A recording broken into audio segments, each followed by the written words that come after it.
Imagine you are a regular person going to school, working on your future, and you come across this website called YouTube.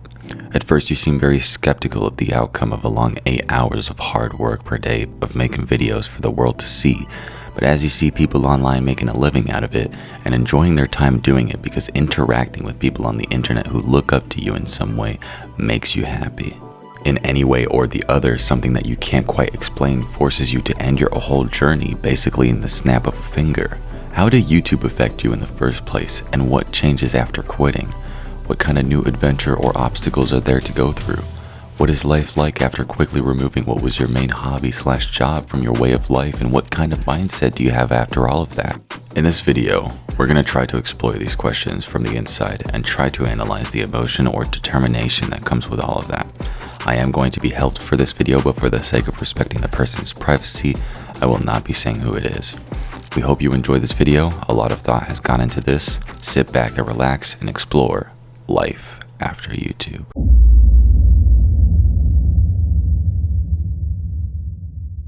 Before we get into the term persona, we need to properly understand what it means. So allow me to read a definition by Carl Jung, who is a Swiss psychiatrist. He says that it's a kind of mask designed on the one hand to make a definite impression upon others, and on the other to conceal the true nature of the individual.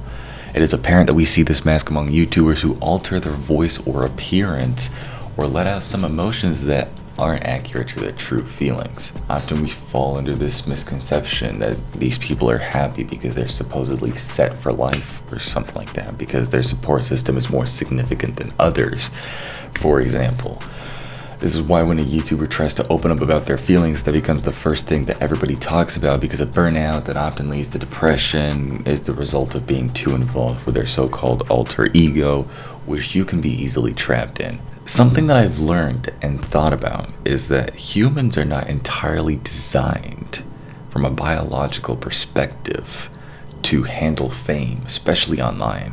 So the stress that comes with it can be a constant overload, especially for someone who's been doing it for the longest time, and that can lead to mental illness and probably even more. There are people who tragically gave their life out of stress.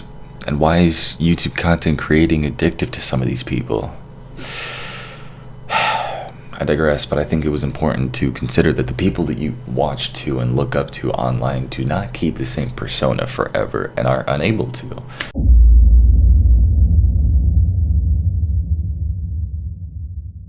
The support system, either it stays with you forever or you can lose it within the snap of a finger. The reason I thought of this project is because the support system, you'll never know when you actually lose it or for how long you will have it, because of one thing that happens that will jeopardize your entire career. I've seen this happen to several now former bigger YouTubers, and I'm in talks with one of them who have given me a lot of inspiration for this project, because this person's story is quite fascinating. The whole mentality of do or die in order to have a support system that'll help you live a stable life, or so I've been shown by other people, is quite interesting. And once you have the support system, you feel like you have to please absolutely everybody or else you're in danger. And honestly, I've dealt with this kind of stuff before.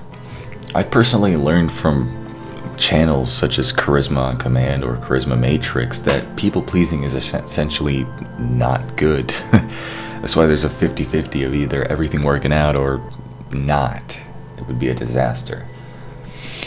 An example of this is Lael Hansen, OG reaction YouTuber, quit for a year in 2020, came back as a musical artist to project her craft through what has gone on while she wasn't available. She would get an unbelievable amount of love and support for the new direction she was stepping in, only to be bombarded with hate after a 60-second video surfaced on her TikTok page about her life experience. You cannot seem to please everybody no matter what you do, and that can do a lot of damage for a human being. Fans or haters in the outside world expect these celebrities or these public figures to be absolutely the perfect person, which is why cancel culture is possibly the most unhealthy way of life in the history of internet fame.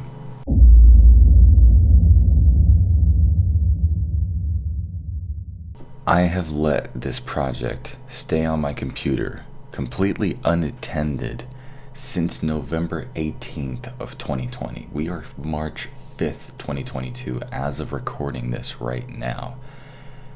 I kind of find it funny to think that my opinion on this whole thing is still the same after 2020. And I was not actually feeling that great either at that point. And the amount of work that I've done to try to push the message about mental health awareness is, I've done quite a lot. I feel like I haven't worked hard enough yet, but I've accomplished so much. So let this video be a reminder that you are not alone in whatever endeavor you are going in, or what battle you are facing, whether or not you are an influencer or still just a regular person, not doing content. I'd rather hear about your story than attend your hospital bed or your funeral. So let me know in the comments how you're doing, and I'll reply to every single one and start a conversation with y'all. Many YouTubers wouldn't even take the chance to do that, and honestly, that has to happen more often. We need to really interact with our audience, because that's the main source of what they want for content and who you're trying to reach. And this attitude is probably warranted by the side of YouTube that not everybody's ready to show you.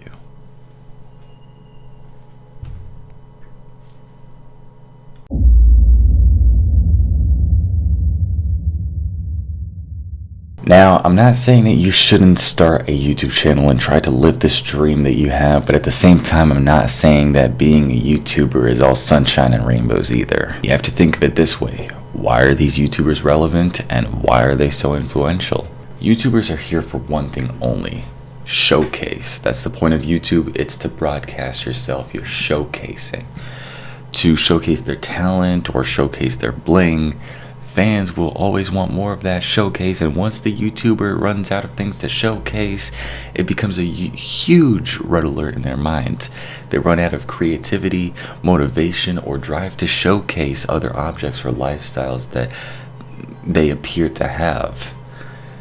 This could take a huge toll on YouTubers, but no one ever thinks to ask the question, are these public figures okay?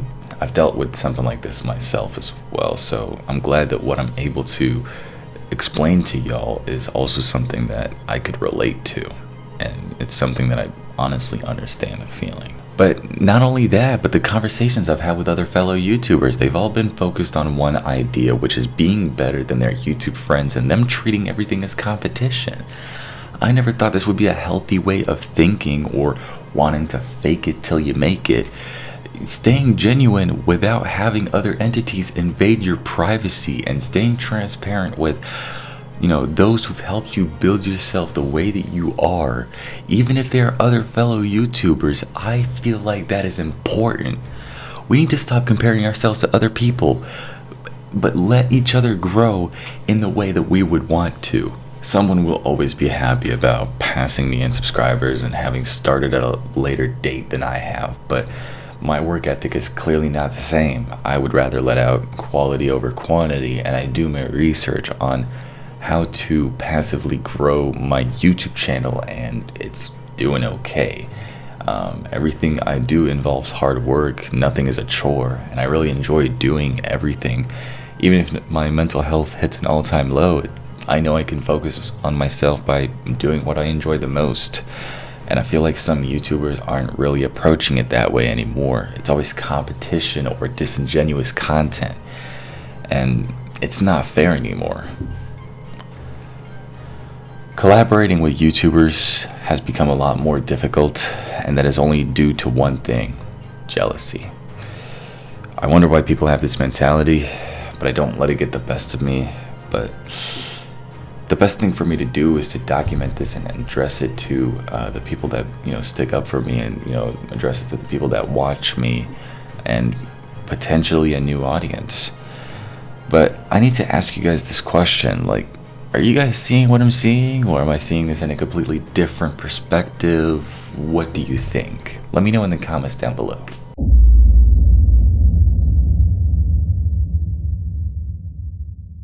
In conclusion today, from what I can see, life after YouTube would be nice if you planned your leave, you know, knowing that you would be able to live a comfortable life after YouTube. And a lot of YouTube is about showcasing persona, sort of balancing everything with your support system, and this side of YouTube that not everybody wants to show you is just a constant mental overload that goes into showcasing your art or your bling or your lifestyle or whatever. It's too bad, honestly, that a lot of YouTubers are wasted talents because of the mental block that goes into their heads because of how dangerous content creating could be. My opinion, it kind of sucks. YouTube kind of sucks right now.